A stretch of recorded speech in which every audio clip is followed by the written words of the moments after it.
posibilidad ng tagumpay o kabiguan, ng ligaya o lungkot. Kaya marapat lamang na tanggapin si Jesus bilang tagapagligtas at Panginoon. At matapos yun ay panariwain ang katapatan at paglapit sa Kanya bawat araw o day by day. Ang day by day ay naglalayong umalalay sa pang-araw-araw na pamumuhay. Narito po si Kuya Ed Lapis sa mensaheng pinamagatang When You Worry Too Much.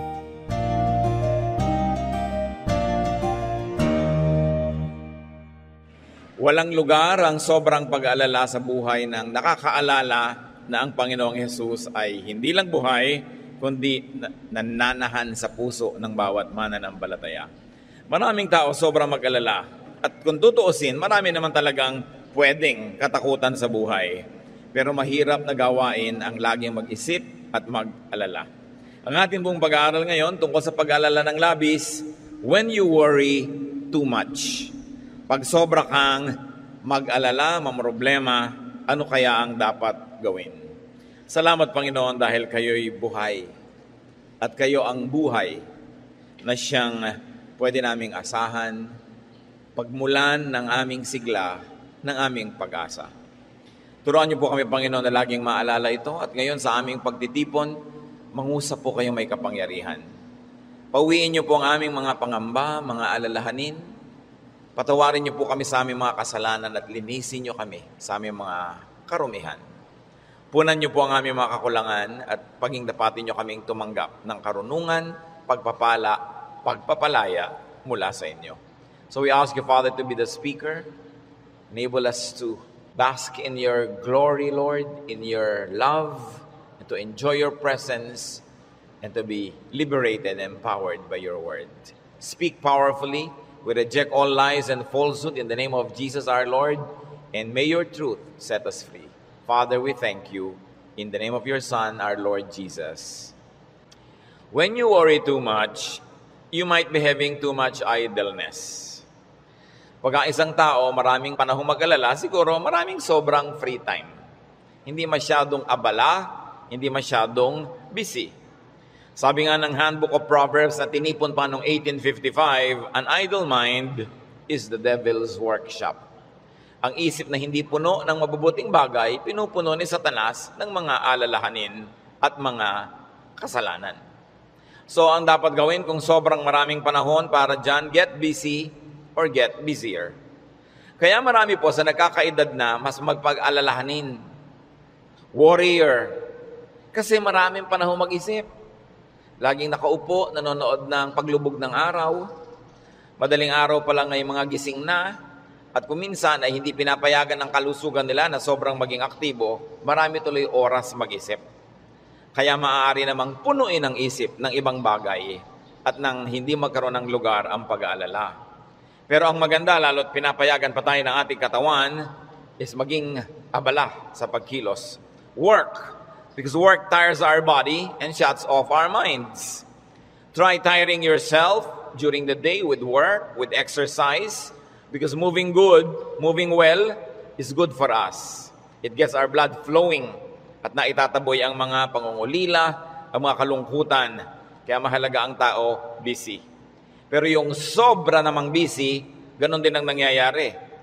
Because too much preoccupation can backfire. Sabi nga na, many fears are born of fatigue.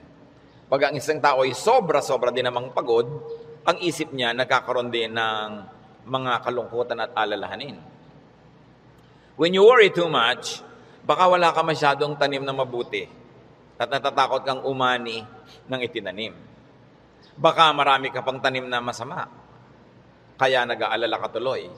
Kasi kung marami ka itinanim na mabuti, nananabi ka sa pagdating ng bukas dahil baka mamunga na ang mga itinanim mo. Galatians 6:7, do not be deceived. God cannot be mocked. A man reaps what he sows. Hindi tayo pwedeng dapat magpadaya kung ano itinatanim daw ay inaani. Kaya kung nakapagtanim na tayo ng maraming hindi maganda sa buhay, it's time to uproot bad plants. Pwede pa naman niyang bunutin, may pag-asa pa Kahit nakapagtanim ka na at nalaman mong damo ang itinanim mo, hindi maganda, bunutin. Stop doing wrong kung ginagawa yun at nagawa na. Repent and seek forgiveness. Maraming nabuburang utang pag humihingi tayo ng patawad at tayo ay nagpapakumbaba. At ang dapat gawin habang may panahon, magtanim ng mabuti. Kahit naman may edad ka na, marami pa ring oras para gumawa, magsabi ng mabuti. Ang old age nga, ang pinakamagandang panahon para ituwid ang mga liko, itama ang mga mali, at tapunan ng liwanag ang mga madidilim na bahagi ng ating nakaraan. When you worry too much, baka kulang sa pananalig.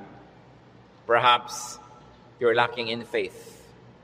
Sa Matthew 8:24-26, without warning, a furious storm came up on the lake so that the waves swept over the boat. But Jesus was sleeping. The disciples went and woke him, saying, "Lord, save us. We're going to drown." He replied, "You of little faith, why are you so afraid?" Then he got up and rebuked the winds and the waves, and it was completely calm.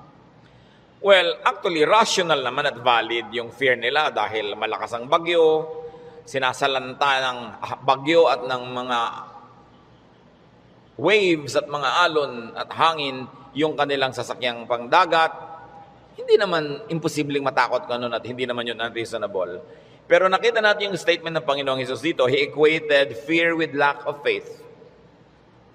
Kaya pag marami tayong mga takot at kinakatakutan, ang dapat nating siyasatin yung ating pananalig. We should check our faith. The more faith we have, the less fears.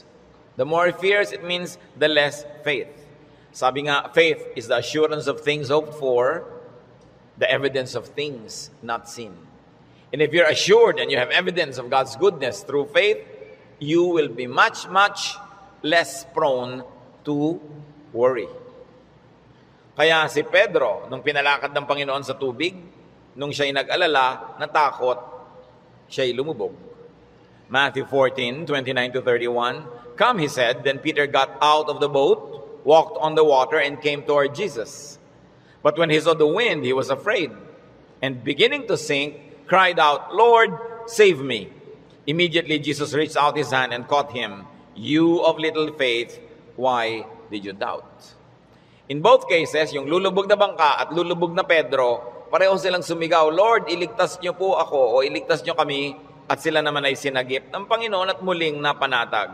So nakikita natin, pwedeng mangyari na mag-alala tayo, pwede tayong malibang na manghina ang pananalig, pero pag nararamdaman na natin yun, na tayo ay tinatalo na ng takot, magpaligtas kay Jesus, manalangin, tumawag, dahil yung example, nakita natin, ang tumatawag sa Panginoon, sinasagip niya. Kaya kung minsan nakakalimot tayong manalig, nakikita mong ninenervyos ka na pala, takot na ang naghahari sa iyong buhay, pangamba, anxiety, even panic, remember Jesus and call upon Him. Siyempre, nakakapanik yung lumulubog ka sa tubig. Tulad ng panik ng maraming taong iba't ibang korte at hugis at kulay, but the Lord is still Savior of all our worries and Savior from all our concerns.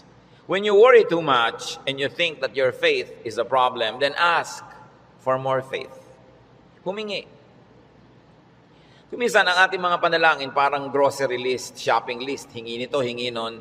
Maganda idagdag dyan yung bagay na hindi material.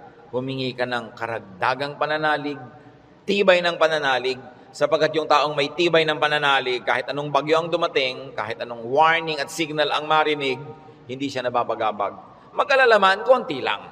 Hindi siya natatalo at hindi siya nasasakal ng takot. Kaya ang sabi ng mga apostles sa Luke 17:5, increase our faith. Yan ang panalangin nila sa Panginoong Jesus. Sapagkat napatunayan kulang ang pananalig nila, ang diningin nila, dagdagan yon. It is very important for us to practice faith. Habang ito'y pinapractice mo, you put it to use, lalong tumitibay, lalong lumalalim ang ating pananalig. Kung tayo mapag-alala, baka kulang sa kaalaman sa mga pangako at salita ng Diyos. Kung alam kasi natin ang mga pangako at salita ng Diyos, halos lahat ng concern natin covered. And I dare believe every concern is covered. Nung nananalangin itong sa Solomon, sa Panginoong Diyos, masdan natin ang kanyang paggunita sa mga pangako ng Diyos sa langit. 1 Kings 8:25. Now, Lord, God of Israel, keep for your servant David, my father, the promises you made to him when you said, you shall never fail to have a man to sit before me on the throne of Israel. If only your sons are careful in all they do to walk before me as you have done. And now, O God of Israel, let your word that you promised your servant David, my father, come true. Malakas ang loob nitong Solomon na humingi sa Diyos sapagkat alam niya ang pangako ng Diyos sa kanyang tatay na si David. Kaya sabi niya, yung mga ipinangako niyo po sa ama ko, tuparin niyo, O Diyos. At pagka ang Diyos ay nilalapitan natin, na ang daladala natin ay yung pangako niya mismo at salita niya, ay nakakatiyak tayo na yun ay i-honor. Because God will always honor His word. Solomon, knowledgeable of God's promises to his father, claims it. So it's important for us, bago dumating ang worry, bago dumating ang fear, to know, then to claim and apply God's provision. Hindi kung kailan ka na nag-aalala at natatakot, doon ka pa maghahanap at mag-aaral, baka sa kalituhan mo, wala kang makita. Kaya mahalaga, mag-aral na agad. Sa uluhin ng mga salita ng Diyos, at i-quote sa sarili mo, i-quote sa pinoproblema mo, ang mga pangako niya. Bagamat kung hindi mo yung nagawa at may problema ka na at naghahanap ka pa rin, kapakipakinabang pa rin yun. Pero tiyak na kapakipakinabang lalo kung ginagawa natin before the need arises.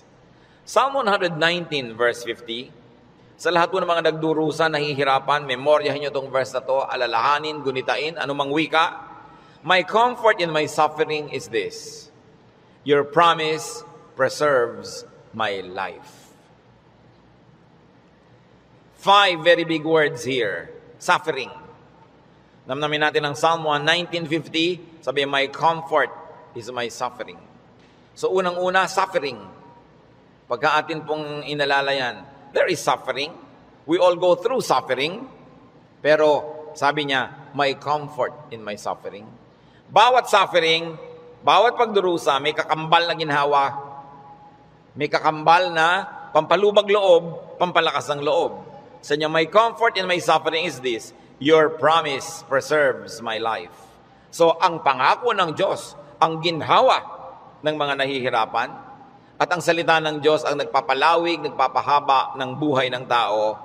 Kaya napakahalaga na alam niya ang mga pangako ng Diyos. Kung alam natin ang mga dealings ng Panginoon sa mga taong ang buhay ay nasa Biblia, nakita natin ang mga pinayagan ng Panginoon na hirap, at kung paano sa kahalos kaduluduluhan ay biglang darating ang rescue, biglang darating ang tulong, dahil mayroong dahilan ang Diyos. At ngayon, hindi lang nailigtas yung mga tao na yon, nagiging huwaran pa natin na maging tularan natin sila, ang kanilang pananalig at ang kanilang pagkapit sa Diyos, lalo't lalo may mamabigat na mga suliranin. Psalm 119, 116, sustain me according to your promise, and I will live. Do not let my hopes be dashed.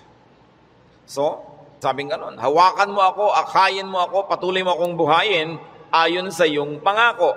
At siguradong ako'y patuloy na mabubuhay. Huwag mo akong hayaang mawalan ng pag-asa. Maraming magagandang pangako ang Diyos. Dapat alam natin. When you worry too much, baka kulang din sa panalangin. James 5:13, is any one of you in trouble? He should pray. Nakita nyo yung simple, mabisa, makapangyarihang solusyon pag ang tao may trouble, he should pray. Unang-una, prayer can change the situation. And even if prayer doesn't change the situation, praying will change your heart. Kaya hindi pwedeng yung prayer walang pakinabang. Maaaring gawin ito yung ginugusto natin na mabago ang sitwasyon, balutas ang problema, dumating ang solusyon, etc., etc. O kaya hindi man ganon, nabago naman ang pananaw natin, nabago ang ating pag-iisip, ganun pa rin ang bunga, tumahimik ka. Ang mahalaga naman sa tao, yung payapa siya. Yung tahimik ka kahit may problema, kahit nga hindi masolve yan, tahimik ka pa rin. Daig mo pa yung nasolve yung problema, pero magulo pa rin sa ang isip niya. Kaya ang mahalaga yung kalooban. At napaka-importante nito mga kapatid, tandaan natin, hindi ninyo kayang kontrolin ang mundo. Hindi ninyo kayang kontrolin ang global warming. Hindi nyo kayang kontrolin ang earthquakes. Hindi nyo kayang kontrolin ang mga political turmoils, hindi nyo kayang kontrolin na maging sakit. Pero kaya yon ng Diyos. Kaya pag ipinapanalangin mo at inilalapit, ang laki-laki ng nagiging inhawa mo dahil alam yun ng Diyos at kung gusto niyang baguhin yon, sinong makakapigil sa Kanya? At kung hindi niya binabago, meron siyang magandang dahilan. Manalig ka na magandang kanyang dahilan kahit kung minsan hindi naabot ng iyong isip. Pero eto pa, kung hindi mo makontrol ang mga bagay na yan at hindi kinontrol ng Diyos para sa kagustuhan mo, meron ka pang pwedeng kontrolin, kapatid, yung kalooban mo. Pag pinili mong manalig, pinili mong sumamba, at pinili mong pumanatag sa salita ng Diyos, hindi ka tatablan ng pinoproblema mo. Kaya laging kapaki-pakinabang ang pananalangin. So you always pray and pray and pray. Yung madalanginin, malayo yan sa pag-aalala. Lalo't ang pananalangin ay punong-puno ng pasalamat. Kasi kung nananalangin ka ng nagpapasalamat, oo nga naman, naaalala mo unti-unti na ang dami ng mga maganda sa buhay na dapat ipagpasalamat, nababalanse ang iyong alalahanin at natutuwa ka pa kung lumaon. Ngayon, maraming ganito mga kapatid. Sobrang nag-aalala, matatakotin, nerbyoso, dahil kulang lang sa saya. Kulang sa libangan o sa sarap sa buhay. Napakahalaga na ang tao ay may saya, may libangan, at may sarap ng buhay. Kaya marami mga tao naghahanap ng aliw. Kung bakit marami naman sa atin, kahit nakakaranas tayo ng hirap, nagiging judgmental tayo sa mga nag-aaliw. Ano naman masama sa mag-aliw? Kung hindi mo ninanakaw ang iyong aliw, wala kang pinapatay, wala kang ginagawa ng masama. Kaya pag tumatanda na ang tao, marami dyan nagkakaroon ng diversyon. Alam nyo, yung may diversyon, napakalaking blessing yan. Kasi ang daming alalahanin. Pag tumatanda ka na, nararamdaman mo na yung mga kasukasuan mo, ayaw na masyadong tumiklop o bumuka ang mga tuhod mo at mga braso. Nararamdaman mo nang mahihiluhin ka, halimbawa, lumalabo ang iyong mata, dumadami ang iyong mga sakit, at kumukonti usually ang iyong pera. Bihira naman yung papayaman, papadami pera, no? Kadalasan ay papaubos, nawawala ng hanap buhay, nagre-retire. Tapos ang mga mahal mo sa buhay nauubos na. Ang lahat ng mga tiya mo, magulang, ubos na, parang yung kayo na lang na magkakapatid ang next in line. No? Dati may mga matatanda kang tinitingnan, pinagmamanuhan. Ngayon, wala na, ikaw na lang lagi ang pinagmamanuhan. So inisip mo, ako na kaya next. Yung lampas ka na sa alas 12 tanghali ng buhay, yung mga nasa alas 3, alas 4:30 ka na, alam mo yun na malapit na akong humarap sa mga katotohanan. Alam niyo yung mga ganon, sobrang magbigay ng alalahanin. At hindi naiintindihan nyo ng mga tao na hindi pa nakakaranas noon. Kaya marami sa ganong edad, mga past 50, kung kailan pa nagkaroon ng ganong edad, machichismis pa, ang bata-bata naman ang boyfriend ni kumare. Kung biyuda naman siya, ano? Di ba? Kung bata ang boyfriend niya, naiinggit ka. Di ba? Ang bata-bata naman ang girlfriend ni ganon, kung biyudo naman siya o wala naman siyang asawa, ano naman ngayon? If there are 2 less lonely people in the world. Do not be judgmental sa mga tao naghahanap ng saya. Kasi kadalasan, yung saya mo na lang ang nagtatawid sa'yo sa dilim ng gabi. Yung konting saya mo na lang ang nagbibigay sa'yo ng dahilan para mabuhay pa uli, para bukas o next week. Yung konting libangan mo ang nagbibigay sa'yo ng liwanag sa otherwise, ang dami-dami mo mga alalahanin sa buhay. Hindi dapat silang ginajudge. Pag may nakikita kang 2 taong magkasama, kaya hindi sila magkaedad, sabi mo, ang tanda-tanda naman ng boyfriend niya, baka naman kulang siya sa pag-ibig ng magulang nung araw. Mabutit nakakuha na ng husband, meron pang tatay. Kung minsan bonus, may lolo pa. Inggit ka, di ba? Kung minsan naman, bakit kaya ang bata-bata nang nagugustuhan ito, may edad na siya? Kung puro kapwa matanda niya ang nakikita, ang pinag-uusapan laging arthritis, blood pressure, blood sugar, mga katarata, no? Glaucoma, nakaka-depress. Kaya kung minsan masarap kasama yung bata na walang iniisip na mga alalahanin, puro happening at gimmick ang naiisip, nalilimutan mo mga problema mo. At yung problemang hindi nasosolve, malaking bagay, kung nalilimutan man lang kahit sandali. Because you keep your sanity and you keep your cheerfulness. Mga kapatid, huwag kayong killjoy sa mga taong humahanap ng ligaya. Kasi hindi nyo naman papaligayahin Halimbawa, yung nanay niyong byuda, may boyfriend. Mano, byuda naman. Bakit sasamahan mo ba siya pag gusto niyang manood ng TV? Sasamahan mo ba siyang manood ng sunset? Hindi rin naman, busy ka rin sa sarili mong asawa at mga anak. Tapos pinagkakaitan mo yung nanay mo, yung tatay mo ng kaligayahan. Ang mga tao kasi maraming dala, maraming problema. Matuwa tayo pag nakakakita sila ng konting itinatawid sila sa ganong mga hirap. Pasalamat ka na hindi na nga ikaw ang magtatawid at hindi na ikaw yung kailangang laging nandoon. People have needs. Kaya kailangang maging maunawain. Kaya kung marami tayong mga alalahanin, baka kulang ka lang sa entertainment. Hindi naman masama yung entertainment basta wala kang binibreak na law of God. Kumisa kasi yung mga relihiyoso kung bakit galit na galit sa mga tao. Hoy, alam mo, Christian na Christian si nakita ko siyang nagbingo. Kung lumigaya ba siya, hindi naman ninakaw sa iyo yung pantaya. No?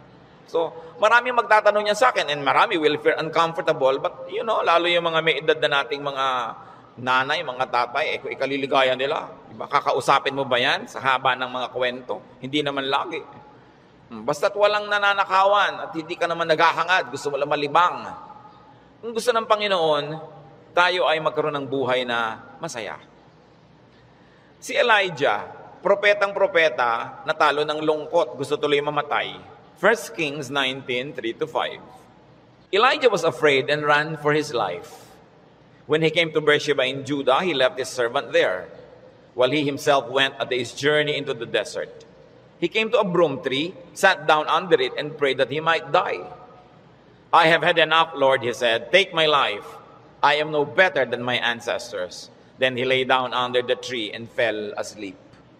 Nakita niyo ang problema niya, natatakot siya, nagtatakbo siya, napagod, tapos iniwan pa niya yung assistant niyang lalaki, nag-isa siya maghapon, magnamag, sobrang nalungkot, na-depressed tuloy, pinaghahalo-halong gutom, pagod, gusto tuloy mamatay.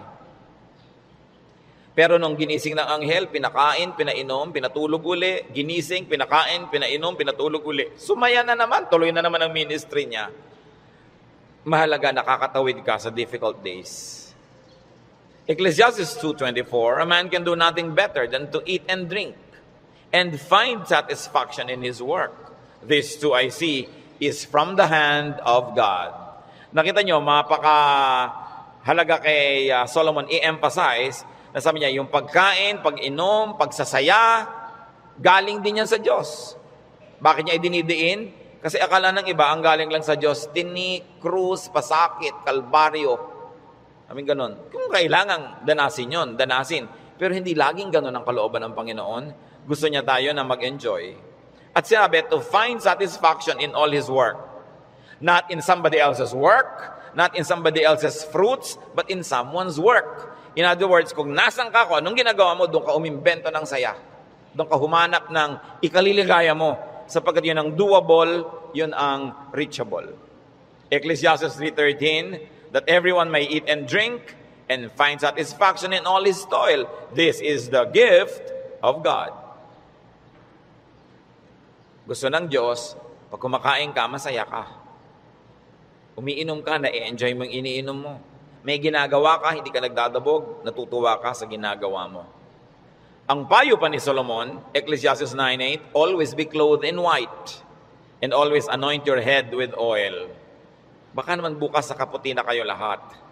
Yung puti kasi is associated with linen sa Israel at sa mga disyertong bansa tulad ng Egypt, kaya lahat ng mga nobles laging naka-white, naka-linen. Ibig sabihin kasi comfortable and beautiful. So ang sinasabi ni Solomon, be comfortable, have pleasure, and enjoy beauty even in what you wear. Sa dami ng lungkot ng mundo, pag may konting saya na pwede mong kunin sa hangin, kunin mo. Pag may konting kaligayahan, kunin mo. Kasi maraming kalungkutan na hindi mo pwedeng iwasan. Mabuti na yung marami kang deposit sa alkansya ng saya para pag may panahon ng pagdurusa, may madukot kang saya, pampalakas sa mga araw na malungkot ka. Kaya kung may pagkakataong sumaya, magpakasaya ka. May pagkakataong gandahan ng environment, gandahan mo kasi kuminsan napipilitan kang tumingin sa hindi maganda. Meron kang pagkakataong guminhawa, pag ginhawahin mo. Kasi maraming beses, hindi ka maginhawa at wala kang magagawa tungkol doon.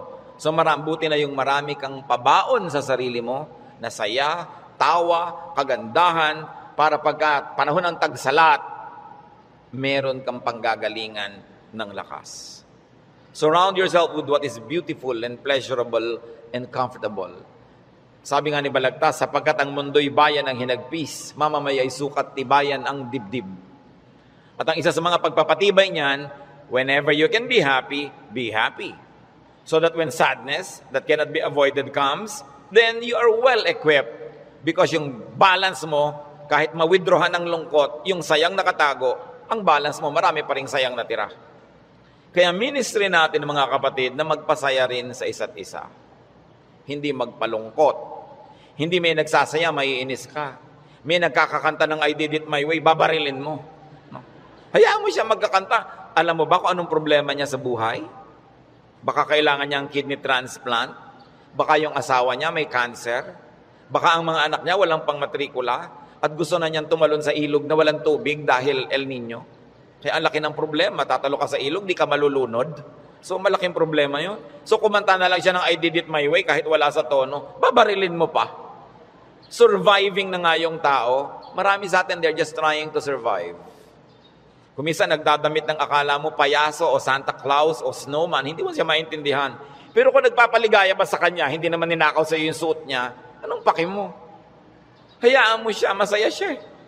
Hindi natin dapat ginadjudge yung kapwa according to our standard. Ako, hindi ko isusuot yan. Siguro, kontento ka sa buhay mo ngayon, masaya ka. Iba ka may hinahanap siyang ligaya na hindi mo naman ibibigay.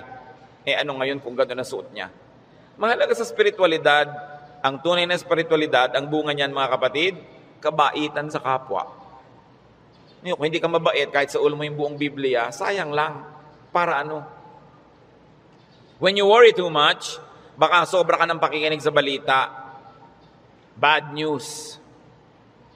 Yung makinig sa balita, manood ng primetime TV, garantisado, lulungkot ka. Kung hindi ka naman mawala ng ganang kumain dahil oras ng hapunan. Babae, tinadtad, sinigan, inilagay sa drum, nilagyan ng semento, hinulog sa dagat. Gusto nyo bang panghimagas yan sa inyong paghahapunan?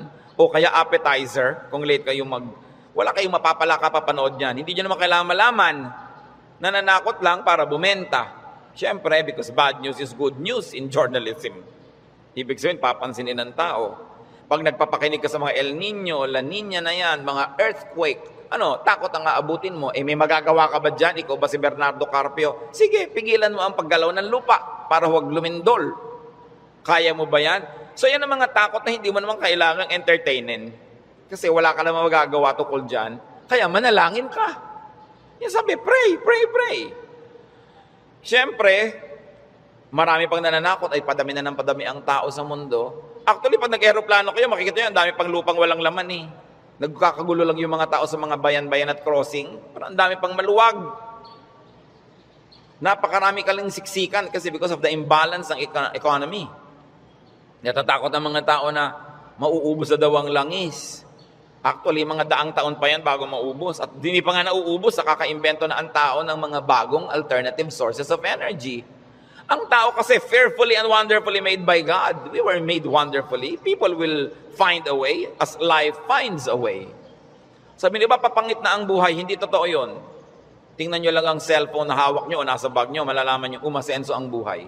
Nung araw, mayayaman lang ang mga may telepono. Yung halos gumapang ka sa lupa, kumatok, pwede po bang makitawag, Mrs. Cruz? Di ba? Dahil sila lang ang may telepono, siya naman may rollers pa. Mamaya! Ngayon, kahit balot vendor, may cellphone. Hindi pa ba yan asenso ng humanidad? Ang mga pharaoh, ang mga Roman emperors, ngayon nahuhukay mga bangkay nila, simpleng abscess lang ng bagang namatay. Appendicitis, namatay. Ngayon, routine na lang yan. Diba? Routine.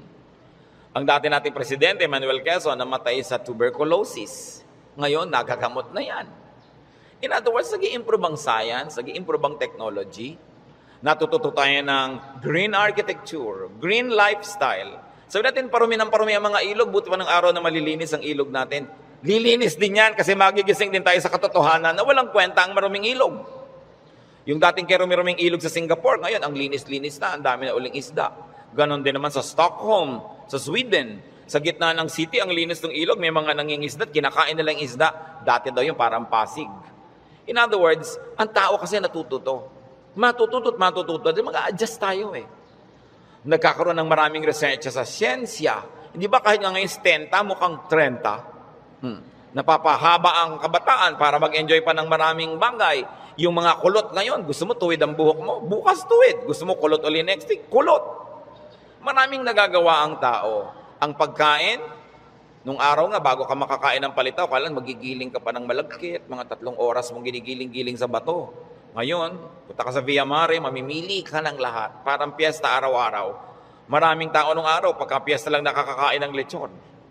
O kaya ng karne. Kasi hindi naman available. Pero ngayon, pipiliin mo pa. Puro leg ba, puro likod, puro napipili.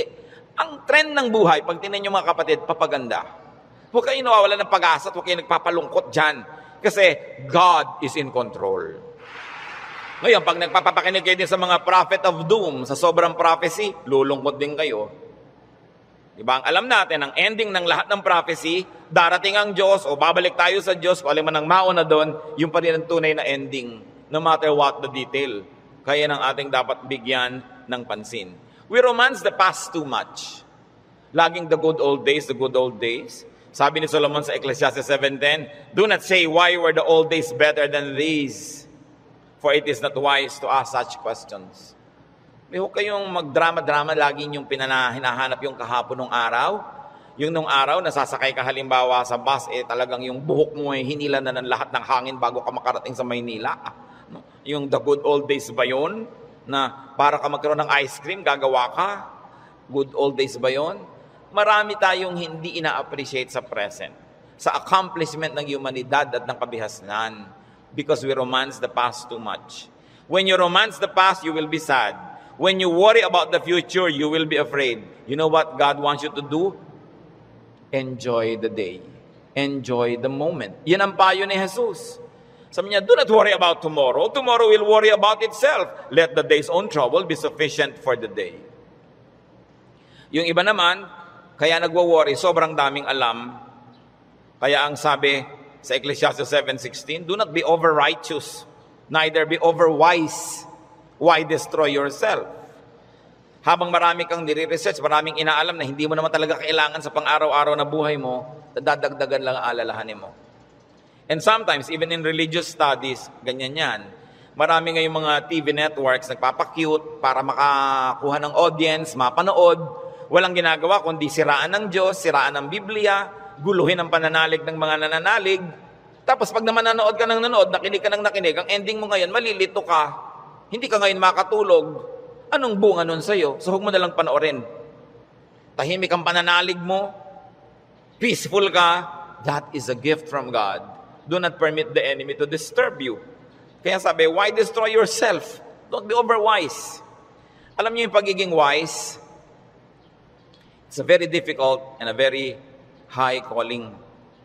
Kaya mga tinatawag ng Diyos na maging mga philosopher, maging mga prophets, maging mga mangangaral, mahirap yun. Kasi pag lumalalim, tumataas ang iyong alam, nagiging vulnerable ka to so many anxieties and fears. You become vulnerable to a lot of isolation and sadness. Kaya nga yung mga tinawag ng mga special people to be God's channels of blessing and wisdom to others and to the multitudes. That's why we privilege them with respect. We privilege them with a lot of things. Kasi ang pwede lang nating isukli sa ating mga propeta, sa ating mga mangangaral, sa ating mga philosophers, ang pwede lang nating isukli sa kanila, pagmamahal, pag-ibig, pagrespeto, kasi dinadanas nila ang maraming hindi na natin dinaranas. Sa kanila ibinubunyag ang mga malalalim, mahihiwaga at mahihirap na mga bagay para maipaliwanag nila sa mga ordinary mortals like you and me. Kaya mahirap yan. Marami sa mga propeta, marami sa mga great artists, marami sa mga great achievers, great thinkers are tormented by their spirits and in their spirits. Kasi they become sensitive to many things. Kaya napakasarap ng buhay ng mga taong regular lang.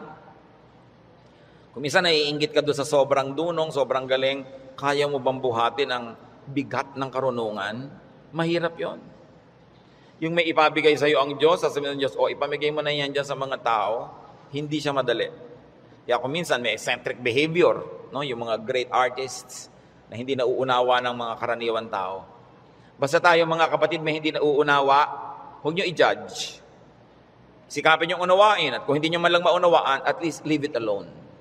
Huwag nyo siraan, huwag nyo pintasan, kasi hindi nyo alam. At pasalamat kayo, hindi kayo yun. Ngayon, we avoid extremes. Because extreme behavior and extreme thinking also leads to a lot of worry. Ecclesiastes 7:18, the man who fears God will avoid all extremes. Gumigitna ka lang, bumabalansi ka lang, para tahimik ang buhay mo. Ecclesiastes 12:12, be warned, my son, of making many books there is no end, and much study wearies the body. Lalo ngayon, ang daming choices. Nung araw, 3 lang ang channel sa TV. Ngayon, daan-daan ang channel. Ang dami mong choice. Kaya wala ka ng mabuong programa. Marami ka kasing choice. Nung araw, pagkahapon, basta mga aninong gumagalaw. Yun lang ang mapapanood mo. Mga lumang pelikula. Wala ka ng maraming choice. Kuminsan, tahimik pa yun eh. Umorder ka sa restaurant ng tea. Nung araw, pag umorder ka ng tsa, etong tsa. Ano pong tea? Ang daming tea. Alam niyo, mahigit 100 yung papapiliin sa inyong waitress. Pagkatapos papapiliin ka pa kung hot o cold.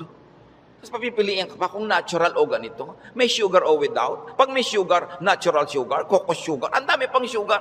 Huwag na nga, tubig na lang. Ang daming choices ng pati ng soft drinks. Gumugulo tuloy. Bakit natin ito binabanggit? Mga kapatid, kung tahimik na ang inyong kalooban sa pananalig niyo sa Panginoon, huwag niyo nang guluhin ng kung ano-ano pa mga ideya. Walang mapapala. Ang kaluluwang palipat-lipat, papalit-palit. Sabi ni Solomon, tigilan nyo na yung kababasa sobra. Sabi ko noon, mapapagod ka lang, matutuyo ang iyong lakas. Sabi ko noon, hindi ba tatapos yan? Ang ending din naman, haharap ka sa Diyos eh. Kaya kung tahimik ka na, payapa, huwag ka nang pagulo pa. That's why prophets and philosophers and thinkers and teachers are burdened. And the only thing we can give them is to privilege them with respect. Sabi sa Ecclesiastes 5:12, the sleep of a laborer is sweet. Read laborer as simple man. No? Yung unscholarly man. Sabi ko noon, mas madaling sumaya pag mababaw ka. So huwag mo nang masyadong laliman. Kasi baka walang humukay, para kang nagtago na walang naghanap, lalabas ka rin, mahirap. Pag may mga mababaw dyan, ang saya naman nila, mabuti pa sila. No? Yung konting, ay hangin. Hangin lang, tumatawa. Kesa naman ang tali-talino mo, wala na makapagpatawa sa'yo. Mas mahirap yun. No? When you worry too much, baka kulang ka lang sa food or drink or chemical balance, tulad ng pinag-usapan natin nun. Kaya, yung propeta, pinakain ng anghel sa 1 Kings 19:7-9, at guminhawa na siya nung siya kumain at nakainom. Baka sobra ka nagda-diet, kulang ka na sa vitamina, kulang ka na sa minerals, kulang ka na sa nutrients, kaya ka pala malungkot. Ang bewang mo nga, di ba? Ang liit-liit, pero ang lungkot mo naman, nakatingin ka at nakatulala, no? Sa kawalan, di bali nang lumaki ang bewang mo. Basta masaya ka. No? Ang mahalaga yung kalooban mong masaya ka. Kasi ang buhay, maiksi. Alangan namang ubusin mo pa sa lungkot yan. Kailangan i-maximize mo yung saya. Kaya si Timothy na laging sinisikmura, sabi sa kanya ni Paul sa 1 Timothy 5:23, stop drinking only water and use a little wine because of your stomach and your frequent illnesses. So kulang siya sa chemical balance. Binabalanse. The Lord Jesus' prescription against worry, Matthew 6:26-34. Sabi niya, look at the birds of the air. They do not sow or reap or store away in barns, and yet your heavenly Father feeds them. Are you not much more valuable than they? Who of you by worrying can add a single hour to his life? Sabi, ba't ka nag-aalala? Kita mo yung mga ibon, hindi naman yan nag-agriculture, pero pinapakain, buhay din yan. Mas mahalaga ka kaysa ibon. Kaya ang unahin mo, manalangin, lumapit sa Diyos, manalig. Tapos marami ka pang ibang alalahanin, etc., etc. Kaya sa verses 26-34 ng Matthew 6, sabi ng Panginoong Jesus, and why do you worry about clothes? See how the lilies of the field grow. They do not labor or spin. Yet I tell you that not even Solomon in all his splendor was dressed like one of these. And if that is how God clothes the grass of the field, which is here today and tomorrow is thrown into the fire, will He not much more clothe you, O you of little faith? Sabi, ba't ka nag-aalala kung ano isusuot mo? Mga little things pa yan. Kasi yung damit dyan, symbolic of all other things. Food and drink, symbolic of all our needs. Plus, what to wear. Sabi niya, nakita mo yung mga damo.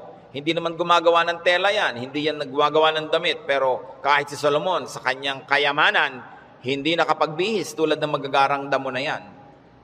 At kung yung mga damo na buhay ngayon, bukas ay tuyot na at sisigan na lang, ay dinadamitan ng Diyos ng maganda, ikaw pa kaya ang pabayaan ng Diyos? So pag nag-aalala tayo, tumingin ka sa lumilipad na ibon, kaya dapat hindi tinitirador ang ibon, dahil anong titingnan mo kung walang lumilipad? No? Hayaan nyo silang magliparan dyan. At tumingin ka sa damo na maganda, tumingin ka sa isda na maganda, tumingin ka sa lahat ng magagandang likha ng Diyos, ikaw pa kaya ang hindi alagaan? Kung yan nga, inaalagaan. Kaya sabi ng Panginoon sa Matthew 6:26-34, kadugtong, so do not worry, saying, what shall we eat? Or what shall we drink? Or what shall we wear? For the pagans run after all these things, and your heavenly Father knows that you need them. Nag-aalala ka kasi alam mo kakailanganin mo. Huwag mong kalimutang alam ng Diyos na kailangan mo yun. At kung inassignan ka ng buhay ng Diyos na ganito kahaba, alangan namang wala siyang ilagay na provision. Paano ka mabubuhay? Hindi matutupad yung plano niya para sa'yo. Kaya pakakainin ka niya. Bubuhayin ka niya. Maaaring hindi siya laging gumawa ng himala, pero itinanim niya sa iyong isip, sa iyong puso, sa iyong naturalesa, na bubuhayin mo ang iyong sarili kahit anong mangyari. Life finds a way. Kaya yung mga nagbebenta ng life insurance, pag tinanong mo, ba't po kayo nag-i-insure ng mga tao, paano kung mamatay lahat yan? Sasabihin nila, hindi. Kasi ang tao talagang kahit anong mangyari, pananatilihin niya ang sarili niyang buhay. Kaya yun ang kakampi ng insurance company, yung pag-ibig ng tao sa buhay, nabubuhayin niya ang sarili niya. Ikaw ba halimbawa, pag may insurance ka, napapalitan ng paamong naputol, puputulin mo nga para mapalitan. Hindi, di ba? Hindi ko may insurance ka, gagawin mo yun. Kasi mahal mo yung katawan mo, mahal mo yung buhay mo. Itinakda yun ng Diyos. Kaya mananatili ang tao under His care. It is natural to us. So why worry about global warming? Luma na yun. El Nino or La Nina or earthquakes, lalong luma na yun. No? Pag tinignan yung mga guho ng mga Roman buildings ng 2,000 taon na ang nakalipas, noon lumindol. Laging may lindol. Lagi. Buhay pa rin ang buong humanidad. No? May mga nasasalanta, pero marami pa rin nanatiling buhay. At as we always say, earthquakes don't kill, but bad buildings do. Kaya nga nagkakaroon ng kapabayaan yung mga tao. Kumisan, mapahamak tuloy. Yung mga earthquake na yan, noon pa yan, unang panahon pa. Hindi na yan bago. Sabi sa Ecclesiastes 1:9-10, what has been, will be again. And what has been done, will be done again. There is nothing new under the sun.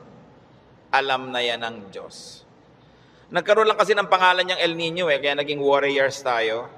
Nung araw pa sinaunang panahon, hindi umuulan, yung mga tao magpoprosesyon sa mga bukid para umulan.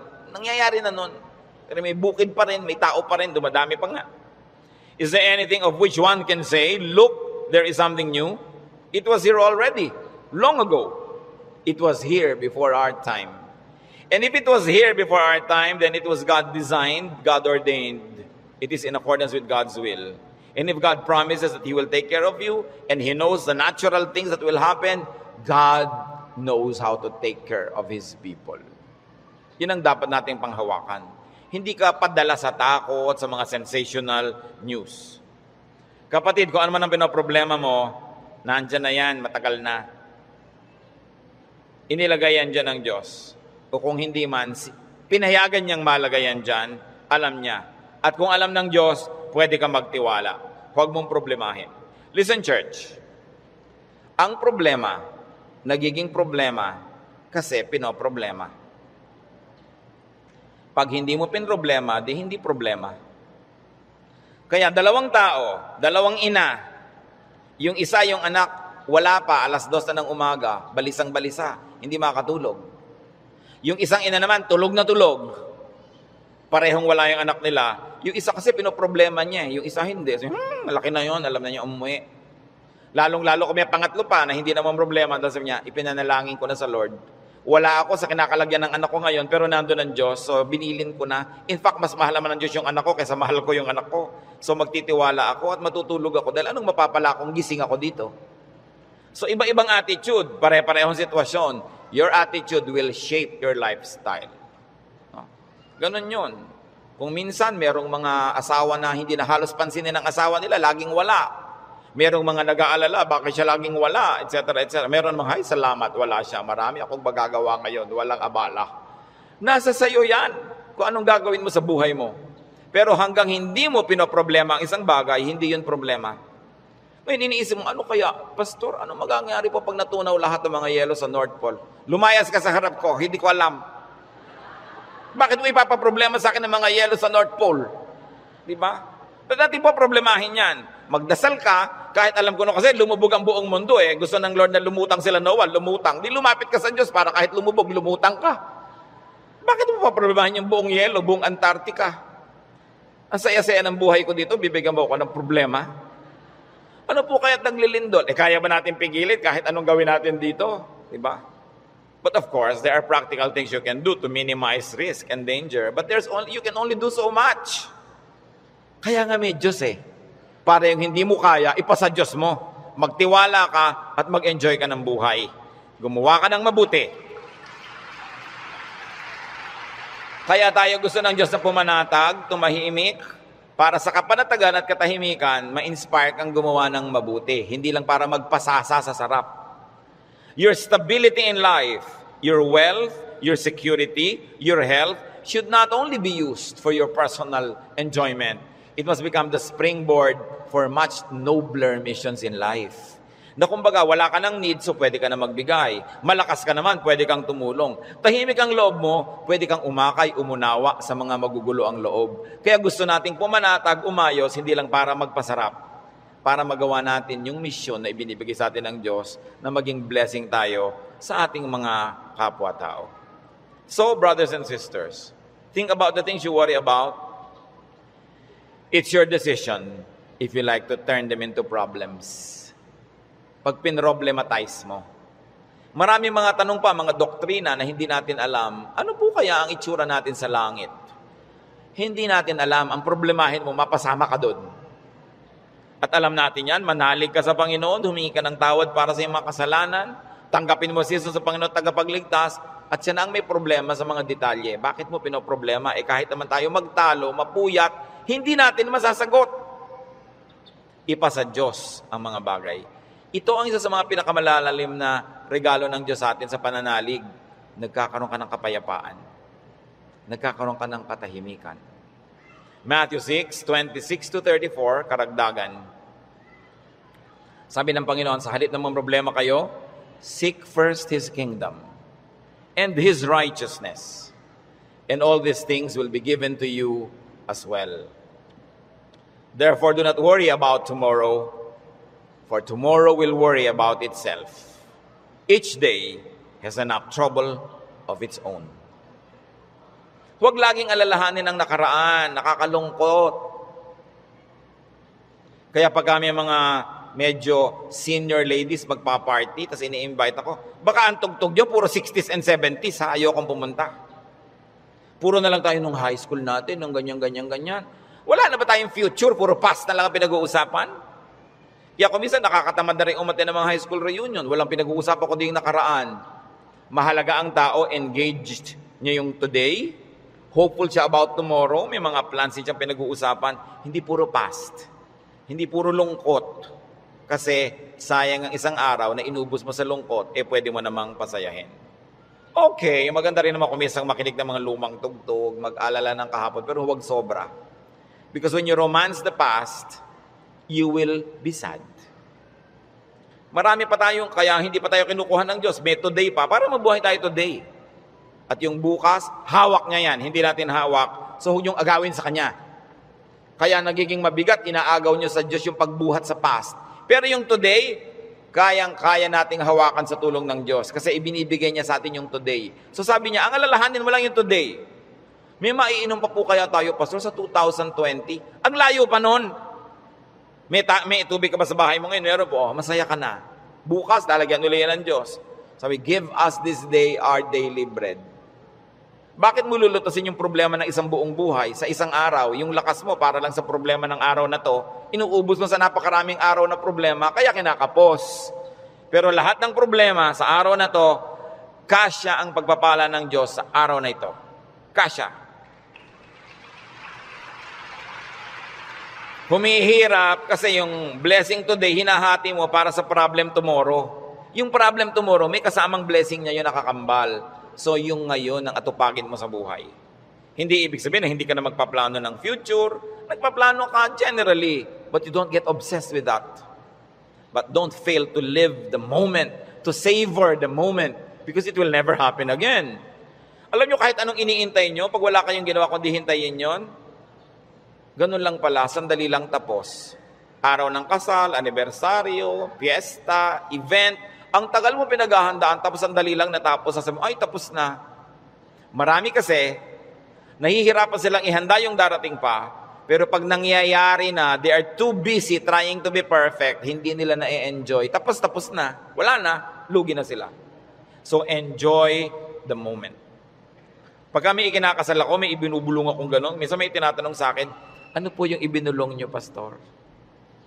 May mga pakialamera kasi, pati ibinulong mo, tinatanong. Sabi ko, wala. Sinabi ko lang, pagkakainan na, kumain kayong mabuti. Huwag kayong mag-entertain ng mga bisita. Tayo kayo ng tayo. Kasi this is your first meal together as husband and wife. Enjoy it. Stop being warriors and perfect hosts. Enjoy your meal. Ito yung meal, enjoyin ko.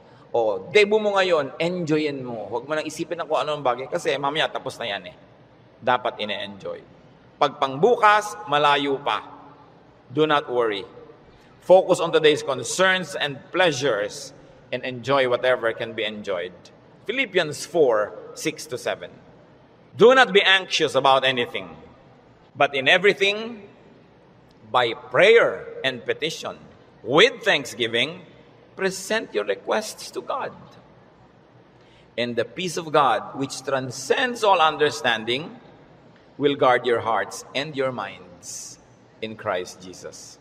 Sabi, huwag kayong mag-alala, huwag kayong matakot, huwag kayong magpanik tungkol sa kahit anong bagay. At sa halip na yan, sa pamamagitan ng panalangin taimtim na may kalakip na pasalamat, ilapit nyo sa Diyos ang gusto nyo. Sabi niya, at makikita nyo yung kapayapaan ng Diyos na mahirap unawain, imposibleng makamit, mararamdaman ninyo, and you will feel secure. So pagka nagigita yung anxious, mga kapatid, nag-aalala, anong dapat gawin? Pray. With thanksgiving. Hindi lang prayer, puro request. May thanksgiving. Kasi nga, habang naaalala mo yung pagpapasalamat mo, naaalala mo, oo nga naman, maraming maganda sa buhay. Pati ikaw, nababago. Don't be anxious about anything. So do not problematize life in its details. And 1 Peter 5:7 is so very, very powerful. Cast all your anxiety on Him because He cares for you. Sabi, ibigay nyo kay Kristo ang inyong mga alalahanin. Kasi mo, Lord, nag-aalala po ako tungkol sa buhay ko, nag-aalala ako tungkol sa impyerno, nagpapaalala ako tungkol sa buhay na walang hanggan, sa kabilang buhay, nag-aalala ako tungkol sa kakainin ko, sa ganito, sa ganon. Sabi ni Jesus, binayaran ko na yun sa cross, bakit inaalala mo pa? Bayad na yan ha. Kaya sabi, cast all your anxiety on Him. Kasi bayad na. Ipapaalala sa iyo ni Jesus, huwag mo nang problemahin, tapos na yan. Binayaran na. Kaya nga ako nagdugo, nasugatan, mahirapan, nagdusa, namatay, para hindi ka na magdusa. Bakit ginokopya mo ako, hindi naman ikaw ako? Ba't ka naman problema? Problema ko yan. Kaya nga si Jesus, Savior. He is Savior. He is Lord. Lord over all our problems and cares. Kaya sabi ng Ecclesiastes 11:10, so then, banish anxiety from your heart and cast off the troubles of your body, for youth and vigor are meaningless.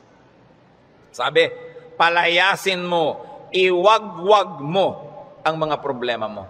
Kaya ang laki ng gawa ng word na word, banish. Hindi lang sinabing remove, banish anxiety. And this word anxiety in its original word and language is the same as the clinical word now for anxiety. Yung halos masiraan ka ng bait sa pag-aalala, sa takot, sa panic, sa nervyos. Sabi, iwagwag mo yan, tanggalin mo yan. Hindi yan bagay sa mga anak ng Diyos. Do what it takes para matanggal yan. Kaya mga sinabi natin, maghanap ka ng ligaya, manalangin ka, get busy, alisin mo ang dapat mong alisin, palitan mo ang iyong mga pag-alala ng panalangin, ng kapayapaan, ng pananalig. Bakit? 1 John 4:3, the one who is in you is greater than the one who is in the world.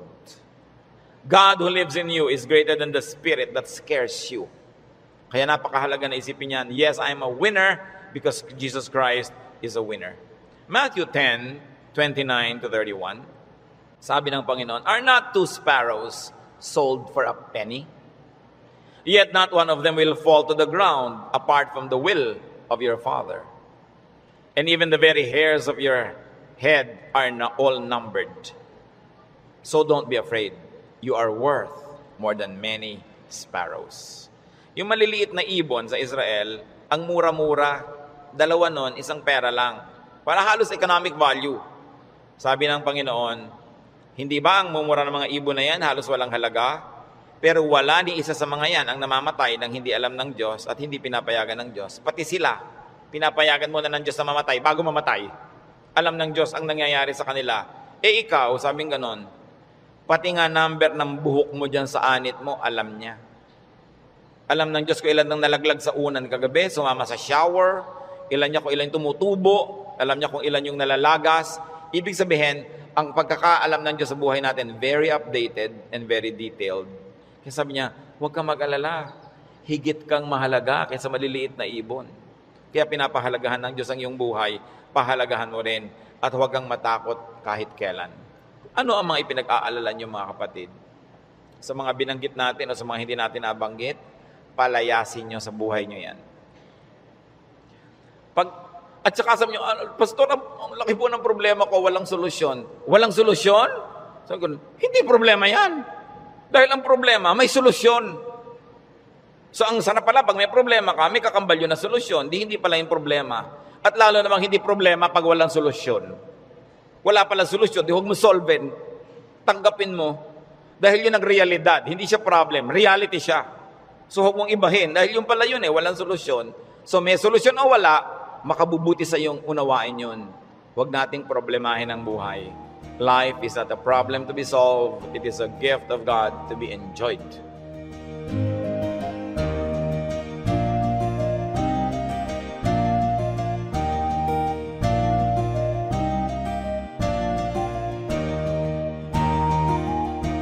Ang katatapos pong mensahe ni Kuya Ed Lapiz ay pinamagatang When You Worry Too Much.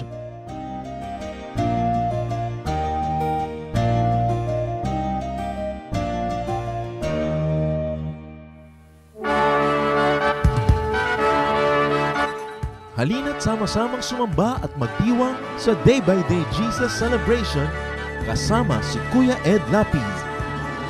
Bulwagan ng Panginoon PICC, one Sunday a month, Philippine International Convention Center, Rojas Boulevard, Pasay City. All other Sundays, sa mga day-by-day mini-bulwagan ang pagtitipon. Para sa buwan ng Nobyembre, gaganapin ito sa November 3, 2024. 8 a.m. ang First Jesus Celebration, 10 a.m. naman ang Second Jesus Celebration. Para sa iba pang detalye, bisitahin ang ating official Facebook page, Day by Day Friends.